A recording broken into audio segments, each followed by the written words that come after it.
नमस्कार, माउन्टेन संवादमा स्वागत छ। म सचिता। संवादमा विशेष गरी आज हामी राष्ट्रिय प्रजातन्त्र पार्टी राप्रपाको विषयमा चर्चा गर्दैछौं। राप्रपाको महाधिवेशन सम्पन्नपछि जुन नेतृत्व आयो, नेतृत्वमा एउटा आशा, अपेक्षा, भरोसा र उत्साह जागेको थियो। अब राप्रपामा केही हुन्छ र देशले काँचुली फेर्छ भनेर जनताले अपेक्षा गरेका थिए। तर पछिल्लो समय राप्रपाभित्रको गतिविधिलाई हेर्ने हो भने राप्रपामा फेरि पनि किचलो सुरु भएको छ। आखिर किन राप्रपा फेरि पनि विवादमा रुमलियो, गिजोलियो? कसको कारण के भइरहेको छ राप्रपाभित्र? यो विषयमा पनि संवाद गर्नेछौँ, चर्चा गर्नेछौँ। सँगसँगै राप्रपाले भनिरहेको छ देशको आवश्यकता भनेको राष्ट्रिय प्रजातन्त्र पार्टी राष्ट्रस्थ हिन्दू राज्य नै हो भनेर राप्रपाले यो मुद्दालाई उठाइरहेको छ। अब यो देशको समसामयिक विषयमा पनि संवाद गर्नेछौँ र संवादको लागि आज हामीले माउन्टेन संवादमा बोलाएका छौँ। उहाँ राष्ट्रिय प्रजातन्त्र पार्टीका महामन्त्री पनि हुनुहुन्छ र सँगसँगै संगठन विभागका प्रमुख हुनुहुन्छ। नेपालगञ्ज उपमहानगरपालिकाको 2चोटि उहाँ प्रमुख पनि, मेयर पनि भइसक्नु भएको छ। उहाँसँग विकासका कुरा, समृद्धिका कुरा र पार्टीका जुन अहिले पछिल्लो समय देखिएका गतिविधि र आगामी दिनमा प्रदेश र केन्द्रको निर्वाचन पनि आइरहेको छ, यसमा कसरी अगाडि बढ्छ, तयारी लगायतका समसामयिक विषयमा रहेर संवाद गर्नेछौँ। उहाँ हुनुहुन्छ डाक्टर धवल शमशेर जबराज्यू। यसलाई स्वागत छ। नमस्कार र सबै माउन्टेन टेलिभिजन अवलोकन गर्ने मित्रहरूलाई मेरो अभिवादन। सर्वप्रथम त म संवाद तपाईँको पोसाकबाट कुरा गर्छु। मलाई एउटा कौतूहलता पनि जाग्यो। जस्तो भ्रष्टाचार गर्नु भनेको आमाको रगत खानु समान हो भनेर तपाईँले त्यो टी सर्टमा पनि देखिएको छ। खासमा यो टी सर्ट किन लगाउनु भयो, यसको सन्देश के हो? र यो लेखिएको छ नि सेतो अक्षरमा, कालो टी सर्टमा सेतो अक्षरमा यो कोरिएको छ नि, यसको महत्त्व, यसको अर्थ, यसको ओज के हो? सुजिताजी, यो देश जस्तो स्थितिमा चलिरहेको छ र जुन परिस्थितिमा हामी छौँ त्यसको ठुलो जिम्मेवारी संस्थागत रूपले भ्रष्टाचार यो देशमा मौलाएको छ र भ्रष्टाचारको कारणले आज यो देश उमो नलाग्न सकेको प्रमुख कारण भएको कारणले हामीले राप्रपाले र हाम्रो नेता राजेन्द्र लिङ्गदेलज्यूले पहिलो बोली वचन सदनमा जाँदाखेरि नि के बोल्नुभयो भने भ्रष्टाचार गर्नु भनेको आमाको रगत खाने सरह हो मेरो लागि भन्ने एउटा बाचा लिएर उहाँ सदनमा छिर्नुभयो र त्यो राप्रपाको एउटा ब्रान्डिङ भएको छ। हामी राप्रपामा स्थानीय निकायको चुनाव हुँदाखेरि पनि जति टिकट दिएम, हिन्दूलाई मन्दिर लगेर गीता छोएर, मुसलमानलाई हामीले कुरान छोएर अथवा मस्जिदमा बाचा गरायौँ, कसम खुवायौँ कि हामी भ्रष्टाचार गर्दैनौँ भनेर हामीले टिकट वितरण गरेको जनप्रतिनिधिहरूलाई। त्यस कारणले यो देशको ठुलो समस्या अथवा यो देश उमो लाग्नको लागि बाधा अर्चन रोकावट भ्रष्टाचारै हो भन्ने हामीले ठहर गरेर यो भ्रष्टाचारको विरोधमा राष्ट्रिय प्रजातन्त्र पार्टी उभिएको छ र हामीले एउटा ज्ञानेन्द्र साईजीको संयोजकतामा एउटा हामीले भ्रष्टाचार विरोधी सुशासन र भ्रष्टाचार विरोधी एउटा सेलै बनाएको छौँ र यो देशमा भ्रष्टाचार रोक्नुपर्छ र हामी भ्रष्ट हुँदैनौँ र हुन दिँदैनौँ भन्ने यो सन्देश पनि तपाईँको टेलिभिजन मार्फत हामीले नेपाली जनतालाई मैले पुर्याउनु खोजेँ। ठिकै छ, यो नारा अत्यन्तै सान्दर्भिक छ मुलुकको लागि, जनताको लागि। जनता पनि चाहन्छन् भ्रष्टाचार नहोस्, सुशासन कायम होस्, देशले काँचुली फेरोस्, विकास होस्, समृद्धि आओस्, सुख सुविधाको उपभोग गर्न पाऊँ भन्ने जनताको चाहना, अपेक्षा र आवश्यकता पनि त्यही हो।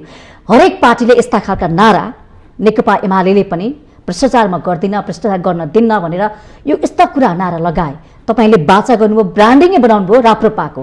तर यसो भनिरहँदाखेरि देशको अवस्थालाई हेर्ने हो भने भ्रष्टाचार ओडा तहदेखि तपाईँ आफै 2 पटक नेपालगञ्जको उपमहानगरपालिकाको मेयर भइसकेको मान्छे, ओडा तहदेखि महानगरपालिका तहसम्म, केन्द्र तहसम्म भ्रष्टाचार चुर्लुममा डुबेछ, मौलाउँदै गएको छ। अब यस्तोमा के हुन्छ भने हेर्नुहोस्, जो प्रमुख व्यक्ति हुन्छ नि, चाहे राष्ट्र चलाउने होस्, चाहे कुनै कम्पनीको सिइओ होस्, चाहे आर्मीको चिफ साहब होस्, पुलिसको चिफ साहब होस्, अथवा कुनै मन्त्रालयको मन्त्री होस् अच्छा। या कुनै नगरपालिकाको मेयर होस् या गाउँपालिकाको गाउँ प्रमुख होस्, वडाताको वडा अध्यक्ष भनौँ न, सानो तहबाटै चर्चा गरौँ। जब प्रमुख व्यक्ति भ्रष्टाचार गर्दैन 90%बाट लिएर 95% भ्रष्टाचार तुरुन्तै रुक्छ।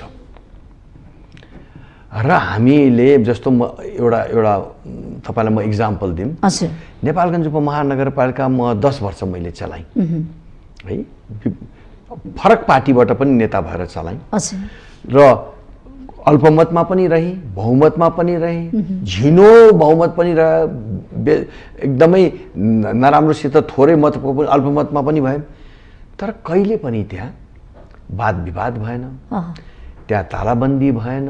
मागेको नेपालगञ्ज उपमहानगरपालिकामा अब जनताको कुनै पनि खास विरोध भएन, बोर्डमा पनि नोट अफ डिसेन्ट लेखेन। यो सबै कारण के हो भने सूक्ष्म रूपले सबैले के बुझ्यो भने मेयरले पैसा खोज्दैन।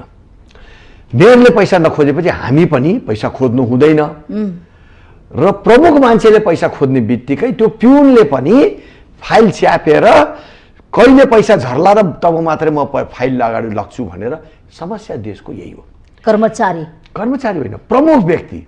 प्रमुख व्यक्तिले पैसा नखोजेपछि कर्मचारीले पनि खोज्दैनन् र अरूले पनि खोज्दैनन्। भने प्रमुख व्यक्ति नै सच्चिनु पर्यो। प्रमुख व्यक्ति नसच्चिकन भ्रष्टाचार रोक्छु भनेर मुखले बोलेर हुँदैन। आफूले भ्रष्टाचार नगरेपछि त्यसको सन्देश तलसम्म अटोमेटिकली जान्छ, लुकाउन केही पनि सकिन्न नेपालमा। अब अध्यक्षज्यूले सदनमा प्रवेश गर्दाखेरि म भ्रष्टाचार गर्दिनँ, भ्रष्टाचार हुन दिन्न भने जुन वाचा कसम खानुभयो नि, त्यो वाचा कसम व्यवहारमा लागू भएको छ त? हाम्रो पार्टीमा लागू भएको छ। हाम्रो पार्टीमा त लागू भएको छ। नेता कार्यकर्ताले पालना गरेका छन्। हाम्रो पार्टीमा लागू भएको छ। मैले पनि अध्यक्षज्यूले गरेको काम उहाँले बोलेको कि साँच्चै त्यस्तो गर्नुहुन्छ भनेर म पनि त्यति सँगै त काम गरे होइन। पहिले उहाँ झापा, म बाँके। तपाईँ जनप्रतिनिधि हो नि त? उहाँ पनि जनप्रतिनिधि हो। तर यो गएको स्थानीय निर्वाचनमा उहाँले गरेको क्रियाकलाप र अलिकति जुन पैसा हामीले उठायौँ र बाँट्यौँ र दियौँ, एकदमै पारदर्शी रूपले उहाँले गर्नुभयो। त्यो हामी सबैले हेऱ्यौँ र आफूले पैसाको नजिकै पनि पुग्नु भएन। त्यस कारणले उहाँले बोलेको कुरा उहाँले पुरा गर्नुहुन्छ कि जस्तो भनी मलाई अलिकति विश्वास जागेको छ। र म आफ्नै कुरा गर्दाखेरि त 10 वर्ष मैले तलब भत्ता लिएन। पैसाले कसैलाई पनि टोक्दैन, कसैलाई पनि काट्दैन। राधालाई पनि पैसा चाहिन्छ, रङलाई पनि पैसा चाहिन्छ, तर प्रजालाई पनि पैसा चाहिन्छ। तर नेता, जनताले नेता भन्ने बित्तिकै बदमास, चोर, भ्रष्ट भनेर उसको साइकोलोजीमा आउँछ। सबै नेता त्यस्तो हुँदैनन्। जनताको सेवा पनि गर्ने नेता हुन्छन् है भन्दाखेरि 10 वर्ष, 2-4 महिना होइन, 10 वर्ष मैले आफ्नो तलब भत्ता सामाजिक काममा लगाएर त्यसको परिणाम नेपालगञ्जको जनतालाई थाहा छ। त्यस कारणले पनि सबैले सहयोग गरे। आफू अल्पमतमा हुँदाखेरि पनि, सानो पार्टीबाट जितेर आउँदाखेरि पनि कुनै प्रकारको असहमति अथवा विकासको काममा अवरोध न कर्मचारीले, न जनताले, न जनप्रतिनिधिले, न अरू पार्टीहरूले पनि यसले पैसा खान्न, काम गर्न दिउँ भन्ने त्यो माहौल सृजना हुँदो रहेछ। अनि त्यसरी त्यो नगरपालिका बन्यो। आज नेपाल महानगरपालिकामा 90% सबै काम सिद्धि, सबै काम प्रमुख हुँदाखेरि सबै काम सिद्धियो। र अब फेरि म जित्नु पर्ने त्यहाँ स्थिति थिएन, खालि प्रशासनले काम चलाउनु पर्थ्यो। अब राष्ट्रको सेवा गर्छु भनेर निस्किया छु। अब जनताले के गर्छ हेर्नु। महाधिवेशनमा महामन्त्री पनि तपाईँ बन्नुभयो। त्यो त दुईचोटि जहिले पनि अब पार्टीको चुनावमा त राम्रै मत जहिले लडे पनि आइहाल्छ। अब जनताको चुनावमा जानु छ। अब भनेपछि तपाईँले प्रमुख हुँदाखेरि बाँके जिल्ला समग्र नेपालगञ्ज उपमहानगरपालिकामा 2 पटक तपाईँ मेयर बन्नुभयो। मेयर बनिरहँदाखेरि तपाईँले जनताको सेवक भएर काम गर्नुभएको छ।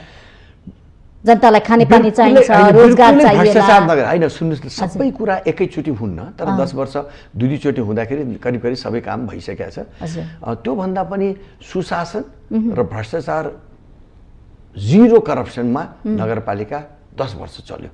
अब वार्डमा सानोतिनो कुरामा कसैले के गरे होला, अब एकैचोटि सबै ठाउँमा आँखा पुग्दैन। तर मूल नगरपालिकामा जिरो करप्सन भएकै स्थिति थियो र जनताले पनि थाहा पाछन् र हेरौँ अगाडिको दिनमा कसरी जान्छ। अब राष्ट्रको सेवा नगरपालिका बन्यो, अब देश बनाउँछु भनेर आँट गरेर निस्किया छु, हेरौँ अब के हुन्छ। ठिक छ, तपाईँ अब नगरपालिका बनाए, उपमहानगरपालिका, जिल्ला बनाए, अब राष्ट्र बनाउँछु भनेर एउटा अठोटको साथ अगाडि बढ्नु भएको छ।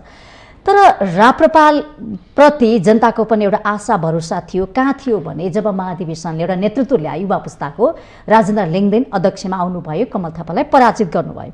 तर उहाँ आइसकेपछि केही होला, अब देशले काँचोले फेर्ला होइन। राष्ट्रिय प्रजातन्त्र जुन राप्रपाको जुन एउटा मुद्दा एजेन्डा छ नि, त्यसले एउटा बाटो लिएला भन्ने, एउटा गति लिएला भन्ने आश थियो। त त्यो आश त बिचैमा रुमल्लिएको जस्तो, त्यस्तो केही पनि छैन होइन। झन् पुरानै रोगमा फर्के जस्तो विवाद किचलो। म यहाँलाई भन्छु, यो पहिले विवादकै कुरा गर्नु। ठिक छ। महाधिवेशन हुनेभन्दा पहिले तीनजना हामीले अध्यक्ष, तीनजना नेतालाई अध्यक्ष बनाए। उहाँहरूले अन्धाधुन रूपले आफूलाई सपोर्ट हुने गरी 800बाट 900 केन्द्रीय सदस्य बनाउनु भयो, मनोनित गर्नुभयो। खास विवाद केन्द्रीय सदस्यमा देखिया छ अहिले। म भनिरहेको छु नि तपाईँलाई, 800-900 जना केन्द्रीय सदस्य बनाए। हाम्रो विधानले 200 मात्र दिन्छ। अब महाधिवेशन भइसकेपछि हामीले निर्वाचित र मनोनित गरेर 200 को भित्र केन्द्रीय सदस्य राख्नुपर्ने हाम्रो बाध्यता छ। बाँकी 700 के गर्ने त? बाँकी 700 के गर्ने? आउनु खोज्ने, नआए रिसाउनु, त्यति हो। हामीले फेरि के भनिरहेछौँ भने चुनाव लड्ने व्यक्ति, जनप्रिय लोकप्रिय व्यक्तिहरूलाई हामीले प्रोत्साहन गर्ने हो। यहाँ यत्रो सानो पार्टीमा 900 जना केन्द्र सदस्यको आवश्यकता छैन। अब 700 जना त बाहिर छन्। अब ती 700 जना मध्ये 2-4 जनाले अब आफूले ठाउँ नपाएपछि एउटा चाहिँ नि, अब यो कति सजिलो छ आजकल त, 1000वटा के अरे अनलाइनहरू छन् जसका जे बोल्दै पनि भइगयो। त्यसले अहिले त जे बोले पनि मिडियाले कभर गरिहाल्छ। त्यस्तो केही पनि फरक परेको छैन। 2-4 जना पार्टी छोडेको पनि छन्, तर हजारौंको संख्यामा पार्टीमा मान्छे प्रवेश गरिराखेका छन्। आकर्षण बढाएको छ त्यसो भए पार्टीको। सुन्नुस् न, म भन्छु तपाईलाई, हजारौंसम्म अहिले पनि प्रवेश भइरहेछ। बीचमा स्थानीय निर्वाचन आयो। हाम्रो एजेन्डा भनेको त सनातन धर्म सापेक्ष हिन्दू राष्ट्र पुनर्स्थापना गर्ने, राजा सहितको प्रजातन्त्र ल्याउने, भ्रष्टाचार निर्मूल गर्ने। अब यी जुन मुख्य हाम्रो एजेन्डा छ, स्थानीय निकायले त दिन सक्दैन। हिन्दू राष्ट्र मेयर जतिवटा मेयर जिते पनि आउँदैन नि, होइन। राज संस्थालाई त फर्काउन त स्थानीय निकायले सक्दैन। हाम्रो कन्सन्ट्रेसन, हाम्रो ध्यान भनेको राष्ट्रिय मुद्दामा हो। स्थानीय निर्वाचन एकदमै हाम्रो माथि आइपुग्यो। हामी तयारै थिएनौँ, सङ्गठन बन्दै थियो र स्थानीय निकायमा मान्छे खोज्दो रहेछन्, सङ्गठन खोज्दो रहेछन् र तर पहिलेको भन्दा 2 गुणा बढी हाम्रो सिटहरू आएको छ, मान्छेहरू जितेको छ। तर जस्तो आशा गरेको थियो र अपेक्षा गरेको थियो त्यस्तो भएन भन्ने यहाँको कुरो आयो। हामीलाई पनि थाहा छ। जस्तो कि राजेन्द्र लिङ्गदेन अध्यक्ष भइसकेपछि एकाएक चर्चा चल्यो। राप्रपामा राम्रो मान्छे आयो, अब केही होला। यहाँको कुरामा मेरो समर्थन छ। स्थानीय निकाय हामीले सबै पोजिसनमा आउला भन्ने थियो अपेक्षा, थियो, हामीलाई पनि थियो। तर मत दिएनन् जनताले। स्थानीय निकायको निर्वाचन अलि फरक हुँदो रहेछ। त्यो जनताले व्यक्ति हेर्छ, सङ्गठन हेर्छ। फेरि 5वटा गठबन्धन एकातिर, हामी एक्लै लड्यौँ। 5वटा पार्टीको गठबन्धन, हामी एक्लै लड्यौँ। यी सबै कुराहरूले हामीले सोचे जस्तो अथवा जनताले आशा गरे जस्तो देखिएन। तर अब के मुद्दा मन पराएनन् कि तपाईको एजेन्डा के थियो स्थानीय सरकार जाँदा? अब मैले यहाँलाई निवेदन गरिहालेँ नि, हाम्रो मुद्दा अब स्थानीय निकायमा त सबैको मुद्दा विकास हो। कसैको मुद्दा कम्युनिस्टले कम्युनिस्ट नीति लागू गर्छु त भन्ने कुरा आएन। कांग्रेसले कांग्रेसको नीति अथवा मधेसी पार्टीले मधेसी नीति, त्यो सबैको मुद्दा विकास हुन्छ। विकास कसले गर्ने? व्यक्तिले गर्ने। व्यक्ति कहाँ छ त्यहीलाई भोट हाल्छन्। हाम्रो पार्टीमा व्यक्ति, राम्रो व्यक्ति आउँदैछन् र हामी तयार थिएनौँ। तर अब आउने सांसदीय निर्वाचन अथवा प्रतिनिधि सभाको निर्वाचनमा राष्ट्रिय मुद्दाले प्राथमिकता पाउँछ। तर स्थानीय तहको नतिजाको विषयमा तपाईले समीक्षा गरिसक्नुभयो होला, सन्तुष्टि हुनुहुन्छ? छैन। म त्यसमा ढाट्न पर्ने कुरै छैन नि। विगतमा 19% स्थानीय तहमा ल्याएको राप्रपाले अहिले त खुम्चियो। नै मैले यहाँलाई निवेदन गरिहालेँ, हामीले सोचे जस्तो छैन। तर विगतको स्थानीय निकायभन्दा अहिले हाम्रो डबल भएको छ, होइन। सूर्यलाई काङ्ग्रेसले, होइन, त्यसपछि लोकेन्द्रलाई एमाले काखी च्याप्यो। यो त इतिहास पल्टाउने धेरै छ नि समस्या विगतलाई। यही सब कारणले त राप्रपा कमजोर बन्दैछ र यो मुद्दा कमजोर बन्यो। अब बन्ने छैन। अब नयाँ नेतृत्व यी भ्रष्टाचार गर्दैनौँ भनेका छौँ, हिन्दू राष्ट्र पुनर्स्थापना गर्छौँ भनेका छौँ, त्यो गर्ने प्रयास उत्तम समयसम्म हाम्रो प्रयास रहनेछ र हामी अब फटाई बदमासी अथवा पार्टी फोड्ने काम गर्दैनौँ भनेर। तर यसो भनिरहँदाखेरि डाक्टर साहब कस्तो छ भन्ने, कमल थापा हट्नुभयो, उहाँ पराजित हुनुभयो, जानुभयो, राजेन्द्र लिङ्गदेन आउनुभयो, तर उहाँप्रति फेरि पनि भएका अध्यक्षज्यूहरूले पनि एउटा उहाँले चाहिँ ज्ञानेन्द्र साई लगायतका जो होला सङ्ग्रहला पार्टीलाई पार्टी भन्दा पनि अभियानको रूपमा चलाए भने खरो अब सुन्नु टिप्पणी आलोचना गर्नुभएको छ। कस्तो हुन्छ भने फेरि विवाद होइन, मान्छे आए पनि किन आए भन्ने, मान्छे नआए पनि किन आएनन् भन्ने, मान्छे त ल्याउनु पर्यो नि। हामीले आफ्नो मुद्दालाई स्थापना गर्नको लागि राष्ट्रिय प्रजातन्त्र पार्टीलाई देशव्यापी रूपले छाउन पर्यो। यतिसम्म कि बाहिरलेहरूलाई अवसर दिएर के गर्न खोजेको अध्यक्षज्यूले भनेर होइन, अब अध्यक्षको पद नै धरापमा पर्यो भन्ने कुरा छ कि त्यो सब भन्ने कुराहरू 5 सालको लागि महाधिवेशन भएर आएको छन्। अध्यक्षजीको त पद जानु, उहाँलाई हटाउनको लागि उहाँलाई एउटा सम्म लागि परेको छ। मैले भनिहालेँ नि 1000 वटा अनलाइन छ, एउटाले जेसै छुस्छ जे बोल्दै पनि भइगयो होइन। अब त्यो त्यस पछाडि नजाउँ, पार्टीभित्र मान्छे ल्याउनु पनि पर्यो, उत्कृष्ट मान्छे आउनु पनि पर्यो, पार्टीलाई ठुलो बनाउनु पनि पर्यो होइन। त्यो ठुलो बनाउने क्रममा मान्छे आउने क्रममा कोही मान्छे व्यक्तिहरू ओझेलमा पर्न सक्छन्। पार्टी त निरन्तर कम्पिटिसनमा चलिरहने कुरो हो नि त। त्यस कारणले त्यसमा चिन्ता गर्न हुँदैन। म आज मेरो पोजिसन के छ, भोलि के छ, समग्र रूपले। तर उहाँको विरोध भयो नि त अध्यक्षज्यूलाई, एउटा जुन अप्ठ्यारोमा पार्ने काम त देखिया छ नि त अहिले, ठुलो चुनौती देखियो के छैन त्यस्तो। मैले यहाँलाई निवेदन गरिहालेँ, 2-4 जनाले जबरा लगायतका नेताहरूको कुरा चाहिँ के हो त त्यसो भए? पशुपति शमशेरज्यूको हाम्रो पूर्व अध्यक्षको आइसक्यो त स्टेटमेन्ट, म भारतमा छु, यहाँ मेरो नाम लिएर व्यक्तिहरूले समाचार बनिरहेछ, मलाई योसित कुनै पनि सरोकार छैन। उहाँको त स्टेटमेन्ट आइसक्यो। हिजो हाम्रो कार्य सम्पादनको मिटिङमा पशुपति शमशेर, डाक्टर लोहानी सबै हुनुहुन्थ्यो। यो सबै कुरा, यो हावादारी कुरामा हामी जानु हुँदैन, यसमा हामी अल्झिनु पनि हुँदैन। केही पनि विवाद छैन। त्यसो भए पद धरापमा छैन, उहाँको नेतृत्वलाई सबैले स्वीकारेछन्। 5 वर्ष उहाँ नै हो। बिल्कुल 5 वर्षको लागि राष्ट्रिय प्रजातन्त्र पार्टीले राजेन्द्र लिङ्गदेनलाई अध्यक्षमा ल्याएको हो। त्यो 5 वर्षसम्म उहाँ रहनुहुन्छ है।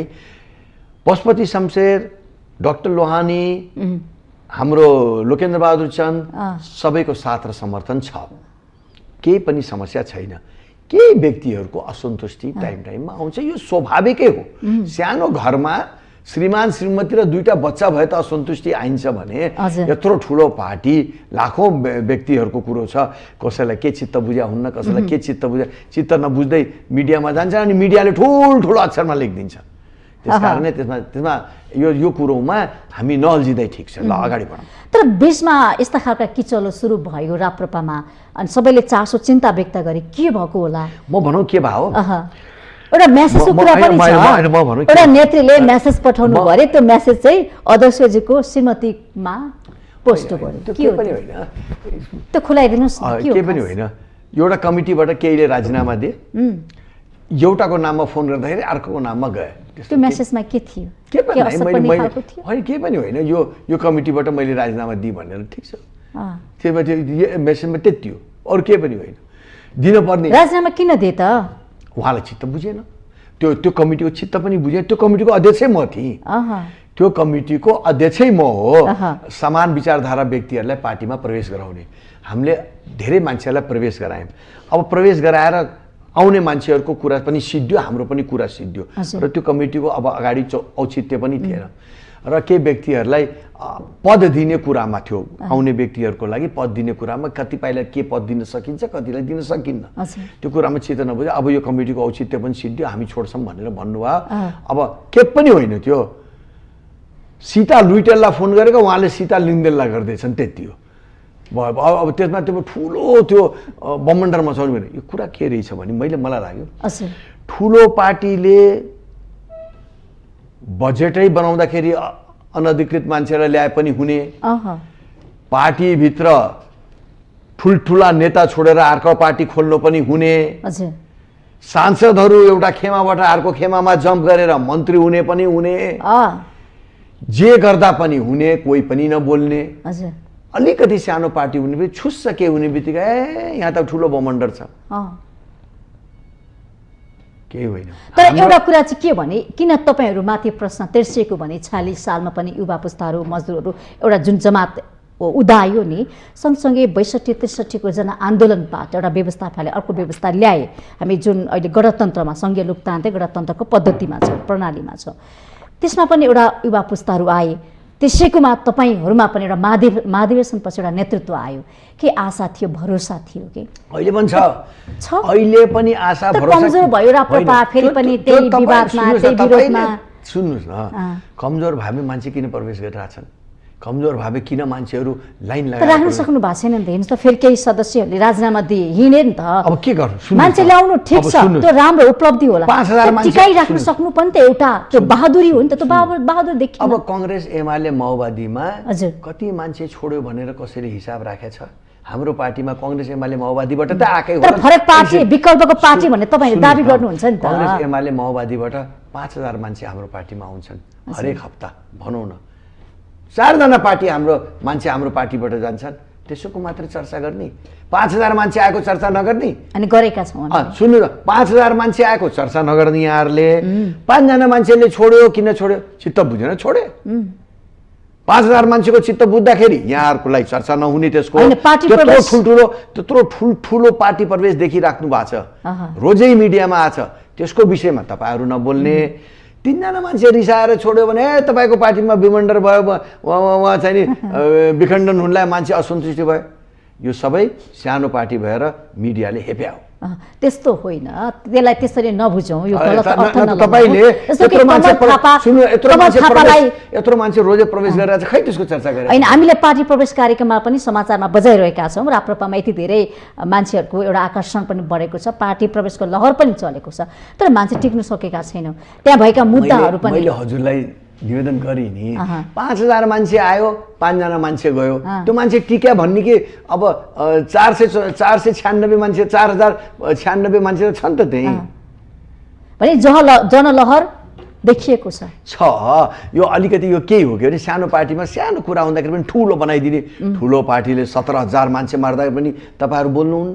होइन, बोलेका छौँ, त्यो कुरा होइन। मिडियाले खबरदारी गर्ने कुरामा कहाँ केही विकृति, भ्रष्टाचार, अनियमितता त्यस्ता खालका प्रकरणहरूमा बोलेको छ। बजेट बनाउँदाखेरि अनधिकृत मान्छे आएर बजेट बनाइरहेछ, उ गरेछ, त्यो त देशै उठेर राजीनामा दिनुभयो त। राजीनामा त दिन पर्यो, संसदीय छानबिन समिति बनेको छ, यो त प्रक्रिया छ। यत्रो ठुल्ठुलो काण्ड हुँदाखेरि पनि पचाउने, हाम्रा 2टा मान्छे 3टा मान्छे छोड्यो, तपाईँहरूको पार्टीमा मान्छे गए। तर नाम चलेका व्यक्तिहरूले छोड्दाखेरि त अलिकति हुन्छ नि, कमल थापा लगायतका व्यक्तिहरूले, जसले कमल थापा त उहाँ त पार्टी नै अर्को बनाउनु भयो नि। उहाँले त छोड्ने मात्र होइन, उहाँले त गीता छोएर कसम खानु भएको थियो कि म कहिले पनि पार्टी फोड्दैन, राप्रबाट कमजोर बनाउनु। अहिले उहाँले अर्को पार्टी बनाएर हामीलाई कमजोर गराउने क्रममा अगाडि बढ्नु भएको छ। अब त्यसको लागि त अब उहाँको आफ्नो पाटो हो, आफै हिँड्नु भएको छैन। तर यहाँहरूले हामीलाई पोजिटिभ दृष्टिकोणले पनि हेर्दिनु पर्यो। अब तपाईँको पार्टी कसरी अगाडि बढ्छ राप्रपा? अबको रणनीति, अबको यात्रा, अब प्रदेश केन्द्रको निर्वाचन पनि आइरहेछ हैन? अब निवेदन गरौँ है, हामीले के ठहर गर्यौँ कि नेपाली जनता र अझै पनि नेपाली युवा युवतीहरू अहिले भएका यी पार्टीहरू, देश चलाउने ठुलो बनाउँदा पार्टीसित वाक्क दिक्क भएर नो भोट अथवा चाहिँ नि नेगेटिभ भोट अथवा विरोधमा गए। त्यसको पनि केही इक्जाम्पलहरू देखियो है। अब यही पार्टीहरूलाई र यही व्यक्तिहरूलाई फेरि सत्तामा ल्याए र देश सौंप्यौँ भने देशको विकास हुनेवाला छैन। हामी इकोनोमिक मेल्टडाउनमा गइसकेका छौँ, अन्तिम स्थितिमा पुगिसकेका छौँ। श्रीलङ्का हुन धेरै पर छैनौँ, तैपनि हामी भ्रष्टाचार गर्न छोडेको छैनौँ। हामी चाहिने नचाहिने कुरा विदेशबाट अझ देश कङ्गाल हुने क्रममा अर्बौं रुपियाँको हतियार ल्याउन खोज्दैछौँ, बिचौलियालाई प्रयोग गरेर खोज्दैछौँ। जनता खै त बोलेको? जनताले त श्रीलङ्काको स्थिति पैदा गर्नुपर्ने हो। यहाँ मैले भड्काउन खोजेको, उस्काउन खोजेको होइन, तर देश कङ्गालीको स्थितिमा अनि तपाईँ बिचौलियालाई प्रयोग गरेर अर्बौं रुपियाँको हतियार ल्याउने प्रयास गर्नुभएको छ। रेडियोले सबैको नाम फुकेर भनिरहेको छ, कोही बोल्दैन, जनता सडकमा आउँदैन। अर्थमन्त्रीले राति 12 बजे बजेट चेन्ज गर्नुहुन्छ, उहाँलाई खाली निकालिदिन्छौँ। मन्त्रीहरू आज यो पार्टीमा भोलि अर्को पार्टीमा गएर भ्रष्ट मान्छेहरू मन्त्री भइरहेको छन्, कोही बोल्दैन। यी सबैको बेथितिलाई बन्द गर्नको लागि, रोक्नको लागि हामी नेपाली जनताका भ्रष्टाचार गर्दैनौँ, आमाको रगत खाने सरह हुन्छ, राजासहितको हिन्दू राज फेरि ल्याउँछ, हामीलाई भोट दिनुस्। र हाम्रो बाटो भनेको सांसद, सडक र जनमत सङ्ग्रह, यो तीनटै माध्यमलाई हामीले प्रयोग गरेर अबको यो सांसदीय निर्वाचनमा राष्ट्रिय प्रजातन्त्र पार्टी मजबुत रूपले आउँछौँ। हामीले यसलाई टेवा दिनु, प्रमुख मागै यही हो। अब हाम्रो चाहियो राजा सहितको प्रमुख माग देशलाई बनाउने हो, देशलाई प्रगतिको बाटो ल्याउने हो, समृद्ध राष्ट्र बनाउने आयो भने देश प्रगतितिर जान्छ त, प्रगति होला त, सम्भावना छ। यही रह्यो भने प्रगतितिर जान्छ। के परिवर्तन यो संहिता, यो प्रणालीबाट विकास सम्भव छैन। एब्सोल्युट फेलियर भयो नि यो त। यो संहिता, यो चाहिँ यो गणतन्त्र, यो प्रदेशहरू, यो 40-50 हजार नेता पाल्ने एउटा परिस्थिति, यो सबैले देशलाई कंगाल बनाएर हाम्रा नेपालीका छोराछोरीको नियति के भयो भने कि वहाँ खाडीमा घर बनाउने, स्काई स्क्रेपर बनाउने, कि भारतमा गएर बहादुर र चौकीदार बन्ने। यही हो त नेपालीको चाहिँ पहिचान, परिचय।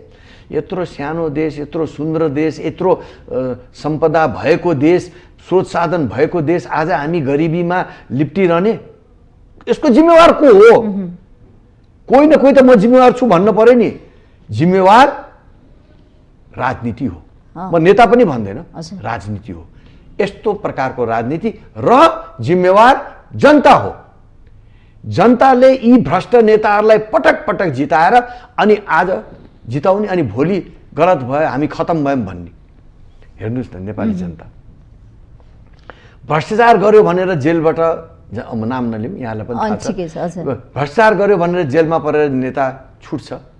25 किलोको माला लगाएर 2000 जनताले उहाँलाई जुलुस निकालेर ल्याउनुहुन्छ। त्यसले मेसेज के जान्छ? भ्रष्टाचार गर्नु नि ठिक रहेछ, भ्रष्टाचार गरेर ठुल्ठुलो फ्याक्ट्री र घरहरू बनाउँछ, फेरि त्यही मान्छे मन्त्री हुन्छन् र जनता त्यसैका पछि लाग्छ। त्यो त राजनीतिले बचाएको हो नि त, हरेक काण्डहरूलाई, मुद्दाहरूलाई मैले यही भनिरहेको छु। देश पालन पोषण गर्छ। मैले भने देश आज यो ठाउँमा यो प्रकारको राजनीति, प्रणालीको के को दोष त? यो त राजनीतिको दोष, प्रवृत्तिको दोष। मैले भन्दैछु नि त, त्यही प्रणाली, पार्टीका नेताहरूको दोष हो नि। यो प्रणाली हाम्रो देशलाई फापेन, संविधान हाम्रो माटोलाई फापेन।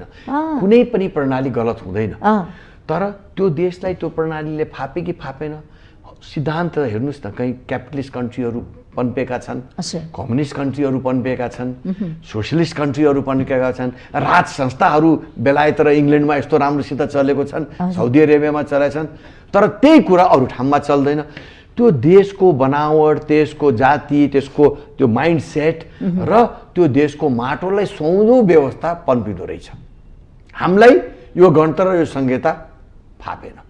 नफापेपछि परिवर्तन गर्ने कि नगर्ने, कि यसैलाई चलाइरहने र हामी अझै यो देशलाई डुबाउँदै जाने, यो निर्णय आउने संविधान कि आउने प्रतिनिधि सभाको निर्वाचनमा नेपाली जनताले यसको निर्णय गर्नुपर्नेछ। फेरि मौका आउँदैछ, त्यो मौका लिनको लागि हामी जनतामा गइरहेको छौँ, जनतालाई भनिरहेछौँ, आन्दोलन गरिरहेका छौँ। 1 महिनाको आन्दोलन भयो, अर्को यो श्रावणको आन्दोलन पनि भोलि हामी निर्णय गर्छौँ र भदौमा गएर हामी एउटा कडा रूपले जनतालाई जगाउने, हिन्दुत्वको भावना जगाउने, भ्रष्टाचारको विरोधमा जगाउने र यो व्यवस्थालाई फाल्ने आन्दोलन हामी भदौमा सुरु गर्छौँ।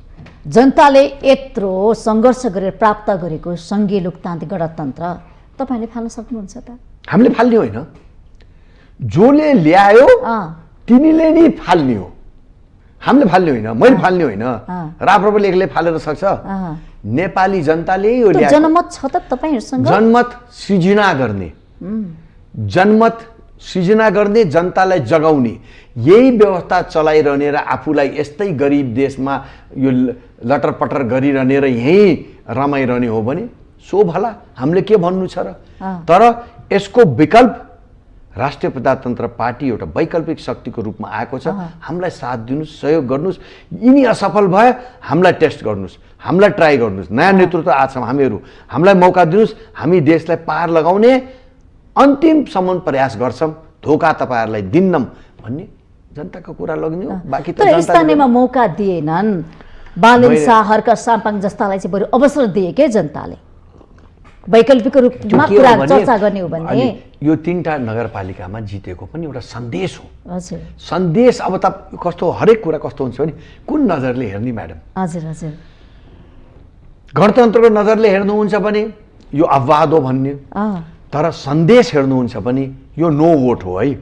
हामी तपाईहरूको क्रियाकलापसित सन्तुष्ट छैनौँ, यो पार्टीहरूलाई रिजेक्सन गरेको जनताले सन्देश पठाएको।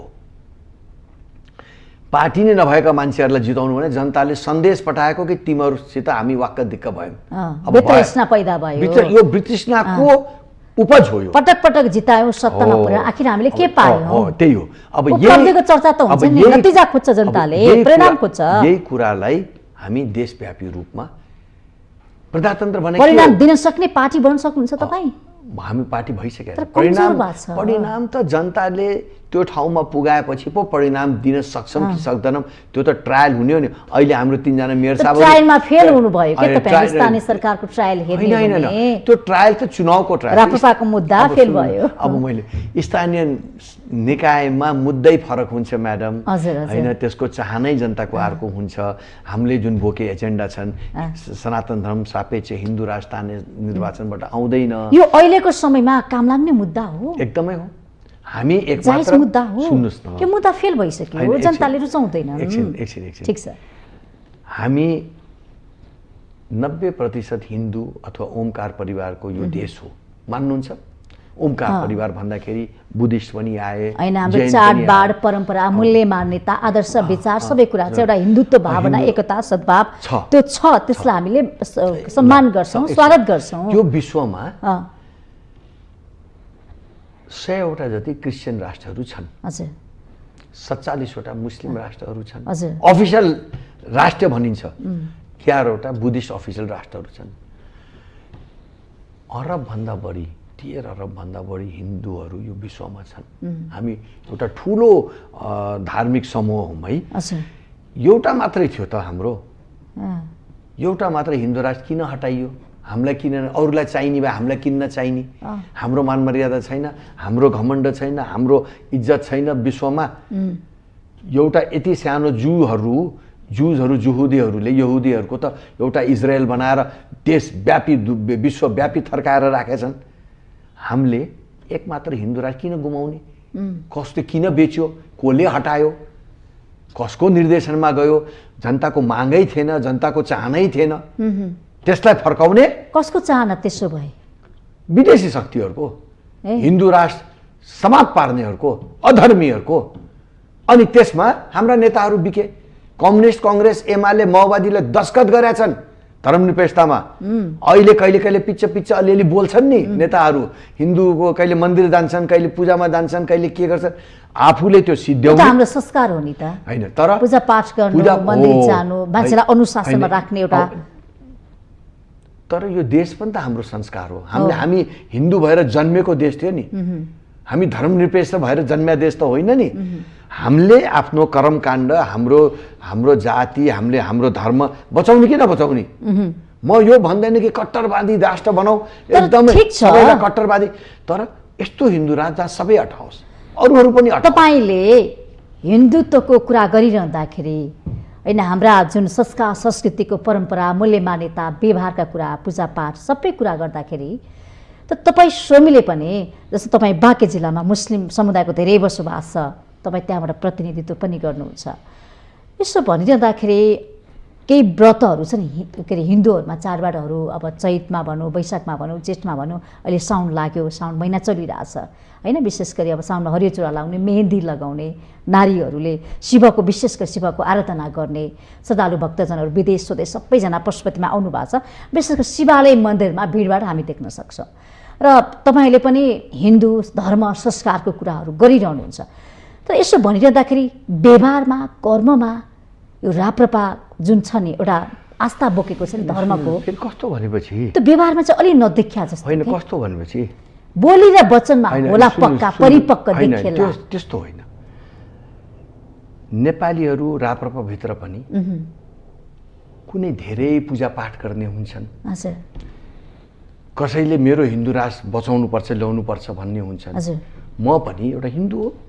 त्यहाँ एउटा शक्तिपीठ छ बागेश्वरी मन्दिर भन्ने, सुदूरपश्चिमको सबभन्दा ठुलो शक्तिपीठ, हजुर। त्यसको संयोजक म हुँ। अँ, मैले आमूल परिवर्तन गरेको छु त्यहाँ। कस्तो परिवर्तन आमूल भने? त्यहाँ झोपर बस्ती थियो, फोहोर थियो, त्यो विकास थिएन, ल्याएर त्यो पुरै मन्दिरलाई एउटा पर्यटकीय स्थल बनाछन्। अह तर म त्यहाँ रोज गएर पूजा गर्दै पुजारी होइन हजुर है। सबैको आफ्नो आफ्नो हुन्छ। अह मलाई म के हो भने म त हिन्दू हो, हिन्दू जन्मिया हो, मैले यो धर्मलाई बचाउनु पर्छ। हिन्दूको परिचय पहिचान चाहिँ के हो त त्यसो भए? म एउटा हिन्दू भएर जन्मी, अँ। मेरो जात, मेरो धर्म, मेरो कर्म हिन्दू हो। अँ। म मन्दिर जान्छु, तर कर्म चाहिँ हिन्दू नगर्ने, अनि सुन्नुहोस् न, कसरी हिन्दू होइन, बन्ने तर त? सुन्नुहोस् न, होइन, हजुर। तर त्यो कर्म गर्ने पनि स्टेजहरू हुन्छ। अँ। कसैले एकदमै यसलाई कडा रूपले गर्छन्, रोजै दिनको 3 चोटि पूजा गर्छन्। हजुर कसैले म हिन्दू हो, म गर्व गर्छु, मैले आफ्नो धर्म कर्म बचाउनु पर्छ, अँ। मैले यो धर्मको प्रति वफादार हुनुपर्छ, मन्दिर मठ मन्दिरहरू बनाउनु पर्छ, अगाडि सार्नुपर्छ। तर रोजै धोती लाएर म पूजा गर्न जाने मेरो त्यो मनस्थिति छैन। रोज धोती लाएर बसेर, तर त्यहाँको परिस्थिति, मन्दिर मठ मन्दिर राम्रो होस्, हजुर। सबै हिन्दूहरूले आफ्नो पूजापाठ गर्न पाओस् भन्ने हुन्छ।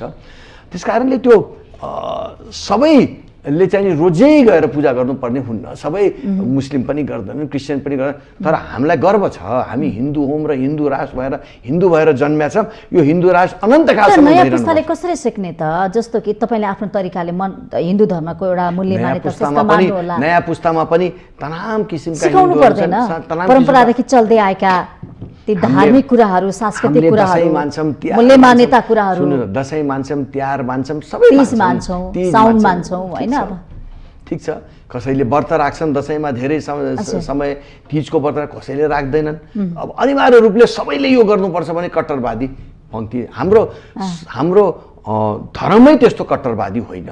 तर राप्रपाको नियम कानुन त होला नि त, आचार संहिता, त्यो एउटा होइन, मूल्य मान्यता, बिल्कुल, विधि बिल्कुल विधान, होइन। सिद्धान्त के छ त? होइन, हाम्रो राप्रपा भनेको त हामी एउटा राजनीतिक पार्टी हौँ। हिन्दू कसरी बनाउने, हिन्दूमा कसरी प्रवेश अब गराउने, हाम्रो भित्र त्यो होला नि त? हाम्रो भित्र हजुर। सन्तहरू पनि छन्, होइन, महन्त पनि महन्त पनि छन्, साधुहरू पनि होला, एकदमै धर्म सांस्कृतिक विभाग छन्। अँ। त्यसमा सन्त धर्म साधुहरू उहाँहरूले पूजापाठका कुराहरू अगाडि बढाएका हुन्छन्, सन्तहरूसित संवाद गरेका हुन्छन्। राजनीतिकर्ता पनि छन्, हामी जस्तो प्रशासन चलाउने राजनीति गर्ने मान्छेहरू पनि छन्। हजुर यो त समग्र रूपले एउटा पार्टी हो। अँ, यो पार्टीको एउटा विचार छ कि यो राष्ट्रमा हिन्दू राष्ट्र हुनुपर्छ, विश्वमा एक मात्र। यसले फेरि धेरै फाइदा छ। जनताको चाहना छ त हिन्दू राष्ट्रको चाहना? तपाईँहरूले मात्रै चाहेको त भएन नि? तपाईँहरूले सुन्नुहोस् न, किन लुकाएर धर्मनिरपेक्षता ल्याउनु पर्यो त? चाहना नभावे राति 12 बजे किन गर्नु पर्यो?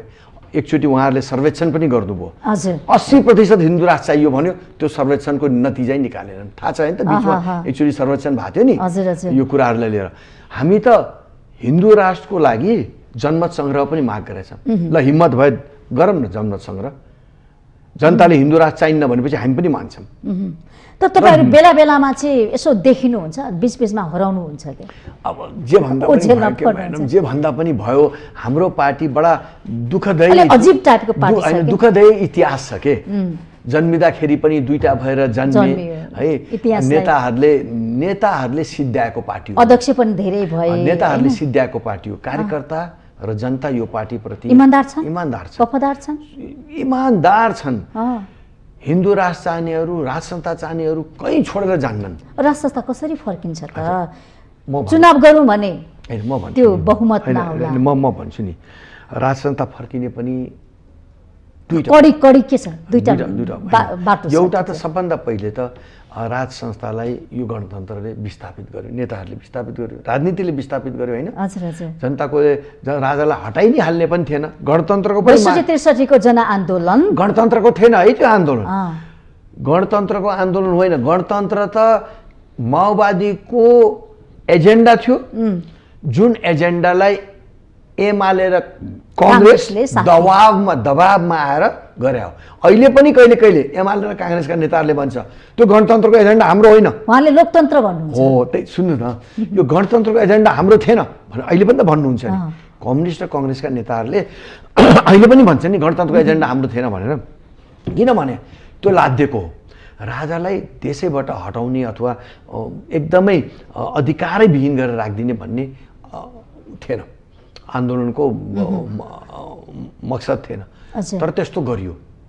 यो 62-63 को आन्दोलन तर एउटा सम्झौता, एउटा कम्प्रोमाइजमा टुङ्ग्या हो नि। राज संस्था, आन्दोलनकर्ता र भारत, तीनटा शक्तिको बीचमा यो आन्दोलनको अवतरण भाव। तर भारत पनि हिन्दू राज्य नै चाहन्छ नि। सुन्नु, खै त भारतका आफूमै हिन्दू राज्य छैन, आफै छैन, सेक्युलर स्टेट हो नि त। भारत पनि त सेक्युलर स्टेट हो, हाम्रो यो धर्मनिरपेक्ष देश हो नि त भारत। तर भित्री मन होला, सनातन भित्री मन बिजेपीको होला कि नेपाल हिन्दू राष्ट्र होस्, उनीहरू यही प्लेटफर्ममा छन्। तर भारत भनेको धेरै ठुलो राष्ट्र हो। धर्मको नाममा हिंसा द्वन्द्व पनि चर्किन सक्छ नि त। धेरै हामी सुन्नुहोस् न, राप्रप कतै देशलाई तपाईँहरू मुठभेडतिर लान खोज्नु भएको त होइन? होइन होइन, हामी मैले अघि नै यहाँलाई फेरि निवेदन गरौँ, हामी भदौमा आन्दोलन गर्छौँ, चर्काएर लग्छौँ। अब यो साउनमा पनि आन्दोलन छ, बर्सातमा पनि हाम्रो 7वटा आन्दोलनको कडीहरू हाम्रो भोलि पास हुन्छ। हिजो देश अशान्तितिर जाने भयो त्यसो भए। सुन्नुहोस् न, हामी त्यस्तो होइनौँ। हामी जनतालाई जगाउने, हिन्दुत्वको भावना जगाउने, राष्ट्रताप्रति पोजिटिभ गर्ने, यो भ्रष्टाचार निर्मूल गर्ने र यी भएका आफूलाई ठुलो बनाउँदा पार्टीलाई जनताले पनिसमेन्ट गर्ने, सजाय दिनको लागि हामी जनतालाई जगाउने हो।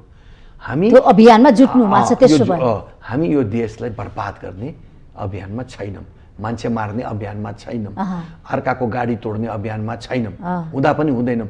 किनकि यो देश र यो देशमा भएका सबै जनता नेपाली हुन्। हामी कसैलाई मार्ने, दुःख दिने हामी त्यस्तोमा छैनौँ। तर हामीले यो भावनाहरू, हामीले बोकेको एजेन्डाहरूलाई स्थापित गर्नको लागि आन्दोलन 1 महिना गऱ्यौँ। श्रावणमा पनि विभिन्न किसिमका आन्दोलनहरू छन्, भोलि पास हुन्छ, मिडियामा आउँछ। र भदौमा गएर हामी कडा रूपले प्रस्तुत हुन्छौँ। जनतालाई अहिलेको परिस्थिति र भविष्यको लागि किता काट गर्नको लागि हामी अलि कडा आन्दोलन र अलि दिन यो देशले लामो समय गर्दै हुनुहुन्छ आन्दोलन। 1 महिना भने त लामै भयो। जनताले अलिकति दुःख पाउलान्। अफिस तपाईँ नआउन सक्नु होला, त्यति त गर्नु भएन, फेरि मेरो रोजगार गुम्छ नि त। त्यो त सोच्नु पर्यो नि त, मानवीयता हो। यहीँनिर हामी गरी खाने वर्ग, श्रमजीवी वर्गको लागि पनि त तपाईँहरू यहीँनिर एमाले भन्छ श्रमजीवीको हकितको लागि काम गरेर खाना दिनुपर्छ। यहीँनिर हामी चुक्छौँ के, यहीँनिर हामी चुक्छौँ। कसरी चुक्छौँ भने अरूले 10 वर्ष 17,000 जनता मारेर देशै ध्वस्त बनाएर सत्ता गरे र विफल भए। एउटाले झापामा टाउको काटेर पनि सत्तामा आए, एउटा भारतबाट प्रोत्साहन भएर पनि 17 सालमा गृहयुद्ध गरेर पनि सत्तामा आए। हामी नेपाली जनतालाई मार्ने योजनै छैन। तर अलिकति दुःख सहनु पर्यो। कसको लागि? आफ्नै लागि। सबैले हुन त भन्न त त्यही भन्छन्, 17,000 मान्छे पनि नेपालीलाई नि नेपाल बनाउनै मारे हो भन्छन्, होइन? हामी आफू धनी हुने, सबैले आफ्नै परिभाषा दिन्छन्। हामी धनी हुनको लागि 17,000 मान्छे मारे त भन्दैनन्। तर भए त त्यही भए त अब त देखिरहेछ, लुकाउनु छुपाउने कुरै छैन। मधेस आन्दोलन पनि मधेसीको हकित भन्थे, आज टुक्रा टुक्रा भएर मन्त्री बाहेक केही नचाहिने भइगयो। तपाईको लक्ष्य मात्र बताउनुहोस्। हाम्रो लक्ष्य के हो भने परिवर्तन ल्याउने र देशमा आमूल परिवर्तन ल्याउने। राजा आऊ देश बचाऊ तपाईहरु भनिरहनु। राजा भन्दाखेरि यसमा पनि म तपाईको मार्फत प्रश्न पराउन चाहन्छु। राजा भन्दाखेरि हामीले एउटा संवैधानिक राज संस्था जस्तो बेलायतमा छ, जस्तो जापानमा छ, राजाले राजनीति गर्ने होइन। एउटा घरमूलीको रूपमा, अभिभावकको रूपमा राजाले देशलाई सही ट्र्याकमा लिकमा राख्ने, नेताहरूले देश बेच्न नपाउन्, सिक्किम बनाउन नपाउन् भन्ने त्यो परिस्थितिमा राजालाई राख्ने हो। राजालाई राजनीति गराउनु होइन। राजनीति गर्ने नेपालीका जनताका छोरा र छोरीले राजनीति गर्ने हो, हस्। राज संस्थाले गर्ने होइन। हस्। र हिन्दू राष्ट्रको लागि किता काट गर्नको लागि हाम्रो भदौमा आन्दोलन सर्काउने हो, त्यसपछि चुनावमा गइन्छ। हस्, संवादको लागि धन्यवाद यहाँलाई। नमस्कार र सबै दर्शकवृन्दलाई मेरो नमस्कार र अभिवादन। हस्, आज हामीले कार्यक्रम माउन्टेन संवादमा राष्ट्रिय प्रजातन्त्र पार्टी राप्रपाका महामन्त्री डाक्टर धवल शमशेर जबराज्यूलाई बोलाएका थियौँ। पछिल्लो समय राप्रपा देखिएको किचलो र सँगसँगै उहाँहरूको भविष्यका योजनाहरू, आगामी यात्राका रणनीतिहरू र चुनावी तयारी लगायतका समसामयिक विषयमा रहेर संवाद गरौँ। संवादबाट म पनि बिदा हुन्छु। माउन्टेन टेलिभिजन HD हेर्दै रहनुहोला। नमस्ते।